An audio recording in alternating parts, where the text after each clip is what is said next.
राधे राधे महाराज जी, आपके चरणों में कोटि कोटि प्रणाम। महाराज जी, वैवाहिक जीवन में ब्रह्मचर्य के क्या नियम है? संतान प्राप्ति के सिवा भोग पाप है जैसा सुना है, परंतु धर्मपत्नी नियम पालन में साथ ना दे। महाभारत ग्रंथ में, शास्त्र में, जो जिनका पाणी ग्रहण संस्कार हो गया है, जब पत्नी मासिक धर्म से युक्त होकर 7 दिन बाद पवित्र हो जाए, फिर पवित्र तिथियों का त्याग करते हैं, जैसे एकादशी है या पूर्णिमा है या भगवत जन्मोत्सव है, राधाष्टमी, कृष्ण जन्माष्टमी, रामनवमी, नौ दुर्गा आदि, इन पवित्र तिथियों का त्याग करते हैं महीने में एक बार, ऐसा शास्त्र संग। पर उसे हम इसलिए व्यक्त नहीं करते कि जितना अधिक दोनों मिलकर संयम कर सको अच्छा है, पर यदि नहीं संयम तो एक बार को लिखा है कि जब तक मासिक धर्म से युक्त माताएं बहनें रहती तब तक स्पर्श भी न करें, मतलब उस भावना से, और जब पवित्र हो जाए तो एक बार के लिए, ऐसा शास्त्र में वर्णन है, तो वो पवित्र रहेंगे और उस शरीर स्वास्थ्य भी ठीक रहेगा और संतान उत्पत्ति के लिए भी मंगल में माना गया। अब जिससे संतान हो गई है और हमारी वासना अभी शांत नहीं हुई है, तो ऐसा अन्य की तरफ न देखे, धर्म से चले, तो इसमें कुछ सुख है नहीं, ऐसा अनुभव हो जाएगा।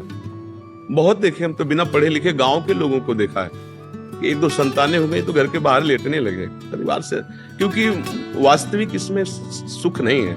हमारा जो मन है जिस सुख की चाह कर रहा है, आप खुद देखो, गृहस्थ हो आप लोग, आपको हर बार एक नई तृष्णा जगती है, एक नया चाव भोगने का होता है, वो चिंतन के कारण। ऐसे इस शरीर से नहीं तो इस शरीर से, इस प्रक्रिया से तो नहीं इस प्रक्रिया, और उन प्रक्रियाओं को, उन शरीरों को भोगता है, पर फिर भी एक नई तृष्णा, मतलब सुख नहीं मिला। नहीं तो ऐसा ना जैसे हम प्यासे पानी मिल जाए तो हाँ भाई तृप्ति हो गई, जैसे केवट जी कह रहे हैं अब कछुनाथ न चाहिए मोरे। तो हमारा जो मन सुख मांग रहा है, वास्तविक वो सुख निरंतर वाला मांग रहा है, जिसमें दुख का लेश न हो और आनंद ही आनंद हो। अब हमारा ज्ञान के कारण चिंतन बदल गया, हम देहाभिमान भाव से हो गए कि मैं पुरुष हूं। अब हमारी मांग 5 ज्ञानेंद्रियों और मन के सहित, मना कष्टान इंद्रियाणि प्रकृति स्थान कर सकती। अब वो प्रकृति से सुख चाहने लगा, हर इंद्रिय हमारी प्रकृति भोग में, और इसका नाम भगवान ने गीता में रखा है दुःखालयम अशाश्वतम। तो हर भोग का अंतिम परिणाम खाली हाथ, अशांति और भारी भोग तृष्णा। जो जितना भोगता है उतना ही कामी होता जाता है। जैसे आग में घी डालते रहो तो बढ़ेगी ना, ऐसे भोग तृष्णा है। तो अपनी भोग तृष्णा हम पूरी त्याग नहीं सकते, इसलिए हमारे को प्रवृत्ति मार्ग मिला है, गृहस्थ धर्म, पाणी ग्रहण संस्कार, धर्म पूर्वक पत्नी को स्वीकार करके दोनों एक दूसरे की मनोवृत्तियों को मिलान करें, धर्मयुक्त, अर्थात एक दूसरे से प्रेम बनाए हुए आजीवन, अन्य दूसरे का कैसी भाव से। तो जितना धर्माचरण होगा उतनी वासना बढ़ती चली जाएगी, और जितना धर्माचरण होगा तो धर्म के प्रभाव से वासना शांत होती चली जाएगी। तो इसीलिए व्रत नियम लगा दिया गया कि आपने जो पाणी ग्रहण किया है बस उसमें, और उसमें भी 1 महीने में एक बार, जो हमने शास्त्रों में पढ़ा, मासिक धर्म के 7 दिन, 7-8 दिन तक बिल्कुल नहीं, और जब वो पवित्र हो जाए तब फिर ऐसा करें। ऐसा अभी परसों ही वो चीजें हम सुनाते इसलिए नहीं है कि भ्रष्टाचार बढ़ा हुआ, कौन धर्म की बात मानेगा। गर्लफ्रेंड बॉयफ्रेंड, आज ब्रेकअप, दूसरे के साथ, फिर कल उससे, ये क्या है, ये क्या है? ये संस्कार है हमारी नई पीढ़ी के। इस पर इसलिए हमारा हृदय जल जाता है। आप लोग क्या कर रहे हो अपने जीवन के साथ? खिलवाड़ कर रहे हो। जब तुम ऐसे हो कि पाणी ग्रहण करोगे तो तुम्हें प्रीति होगी अपने पति से, तुम्हें प्रीति होगी अपनी पत्नी से, तुम्हारा भाव बनेगा? बिल्कुल नहीं बनेगा। पूरी गृहस्थी चौपट, पूरा हमारा जीवन चौपट हो जाएगा। नई चाट लग गई। हम कई बार उदाहरण दिया है कि यदि आपका होटलों में खाने का अभ्यास बन गया ना, तो घर की रसोई अच्छी नहीं लगेगी। ध्यान रखना, अगर एक पत्नी से चलोगे व्रत लेकर धर्म से, एक सीमा, और धर्म की पूर्ति के लिए संतान उत्पत्ति क्रिया, और बाद में निवृत्त होकर भगवान को प्राप्त करना। अगर आप व्यभिचार करेंगे तो इतनी आसक्ति बढ़ जाएगी, आप लोगों को क्या बताना है। अवस्थाएं हो रही, पर मन की दशा को देखो क्या है। पैसा है तो आप पैसे के बल से कौन सा व्यभिचार कर रहे हैं, आप देख लो ना, अपने जीवन को देख लो। हमें क्या बताने की जरूरत है, क्योंकि हम तो शास्त्र के इशारे को देखते हैं कि अगर मन भगवान में नहीं लगा तो तुम चाहे 90 वर्ष के हो, वही मन मांगेगा जो जीवन भर मांगा है। तुम्हारी वासना तुम्हें जलाएगी, भ्रष्ट करेगी, नीचे गिराएगी। इसलिए भाई अब हमारा तो इस विषय में बोलने की हिम्मत ही नहीं रह गई है। हिम्मत तो तब होना जब आपके आचरण पवित्र हो। 20-25 तक पहुंचते पहुंचते आपने अपना सर्वनाश कर दिया अन्य क्रियाओं से, अन्य वासनाओं से। कैसे बताए, कैसे बताए? कैसे तुम पवित्र रहोगे? कैसे तुम्हारा जीवन पवित्र? कैसे गृहस्थ धर्म तुम्हारा वो अपनी तरफ, आप अपनी तरफ, ये गृहस्थी है। अरे दोनों एक, चाहे दुख आवे चाहे सुख आवे, बाहु से बाहु मिला करके आगे बढ़ते हुए धर्म पूर्वक, तो संतानें पवित्र उत्पन्न होंगी। समाज में आप सुख वर्धन करने वाले बनेंगे। नहीं आपस में एक दूसरे से विरोध होगा। और तो बच्चा समय तो ऐसा आ रहा है कि अब धर्म ग्रंथों में जो लिखा हुआ है, लिखा हुआ ही केवल है। विदुर जी महाराज के वचन है कि जब स्त्री मासिक धर्म से पवित्र हो जाए तब पुरुष संतान उत्पत्ति की भावना से, अब मान लो संतान उत्पत्ति नहीं चाहिए, अब वासना है, तो अन्य जगह जाने की जरूरत नहीं है। आपने धर्म पूर्वक दोनों ने स्वीकार किया है, वहां कुछ पाप नहीं होगा।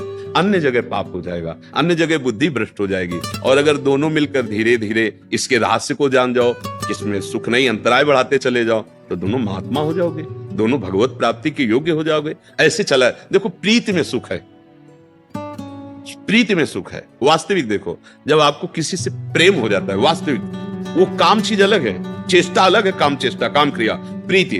तो प्रीति में उसके दर्शन से, संभाषण से, उसको खिलाने से, पिलाने से, उसको सुख देने से एक हृदय में विशेष आनंद आता है। अपने प्यारे को सुखी देख करके एक सुख आता है। अब यहां क्या है, अपने प्यारे से प्यार नहीं है, स्वार्थ खेल रहा है, वासना खेल रही है। आप देखो ना, नहीं ऐसा नहीं हुआ है।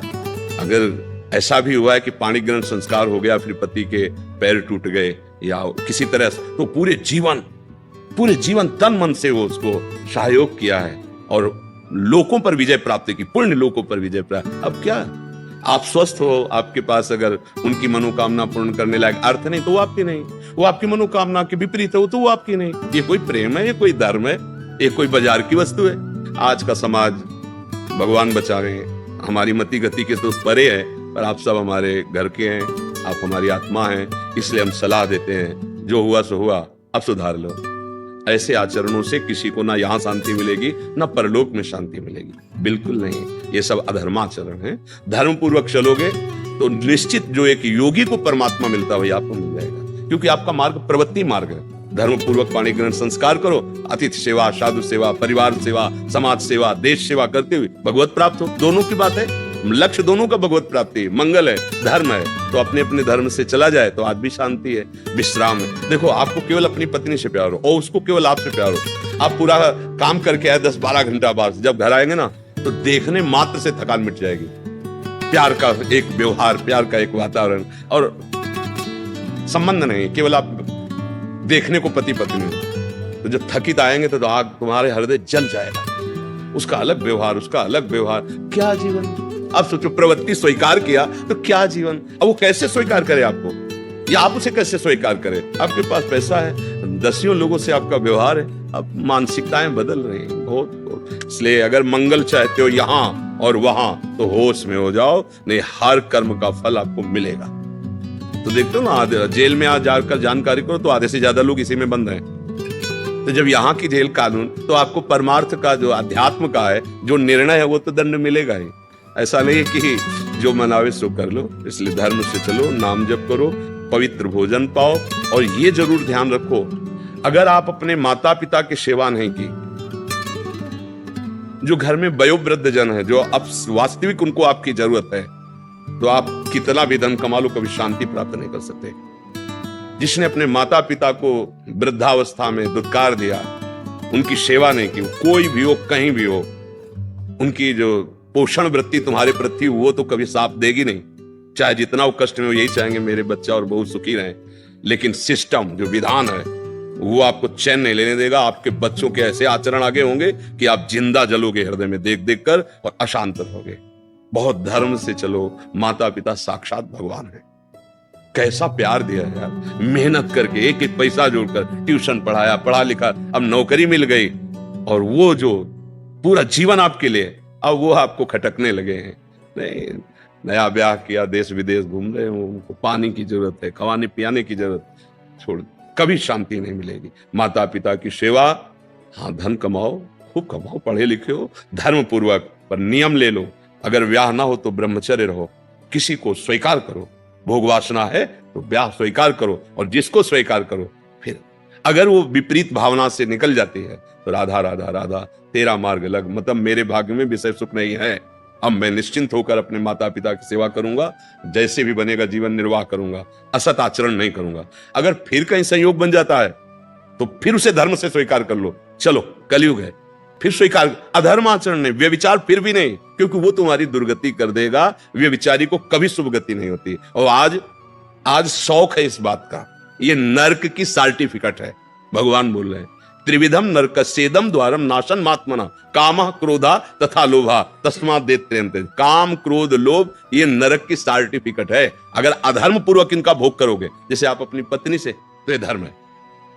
अगर अधर्म पूर्वक आप पत्नी से भी अपने अधर्म पूर्वक राक्षसी भाव में आ जाएं तो आप दंड के अधिकारी, यहां भी नहीं अधिकारी, वो जाके शिकायत करे तो आप ये कानून दंड देगा ना। पत्नी है पर आपने राक्षसी प्रवृत्ति का अगर प्रयोग किया तो यहां भी दंड है, तो आप भागवतिक दंड से कैसे बच जाएंगे? बहुत सावधानी से। काम क्रोध मद लोभ सब नाथ नरक के पंथ। ये पैसे के बल से, प्रभाव के बल से व्यभिचार प्रवृत्तियों में उतरना मानो नरक की सर्टिफिकेट। तुम्हारे कर्म तुम्हारे ऊपर लागू हो जाएंगे। आप भले सुधर गए हो पर वो जो बोया है उसको काटना पड़ेगा। अवश्य में भोक्तव्यम। इसलिए भाई बहुत होश से, भगवान की कृपा है कि हम आप मिलकर धर्म शास्त्र की वार्ता कथन श्रवण कर रहे हैं, तो इसको व्यर्थ न जाने दें। अभी तक जो भूल हुई अब आगे हम संभाल लें। अगर आगे संभाल लेंगे ना तो सड़ा गोदाम पीछे करके नया माल लगा दो, वो खत्म हो जाएगा। ये नया है, मंगल कर देगा। हमारा जो गलत आचरण वो हमें बख्शेगा नहीं। अगर भजन नहीं किया, सत आचरण में नहीं चले, माता पिता का दुलार जो हमें मिला उसका हम परोपकार, हम कृतज्ञता, उनको वैसे ही दुलार करें। अब वृद्धावस्था आ रही है, हम इसलिए बोल रहे हैं कि बहुत से उदाहरण हमारे सामने हैं। अब वो शौच चारपाई में ही कर रहे हैं, कोई नौकर थोड़ी करेगा। नौकर तो क्या बर्ताव करता है, आपको जैसे आपको दुलार उन्होंने किया था, अब अवसर आया है, आप दुलार कर लो, निश्चित मंगल हो जाएगा। लोक परलोक सब बन जाएंगे। धर्म से चलो, नाम जपो।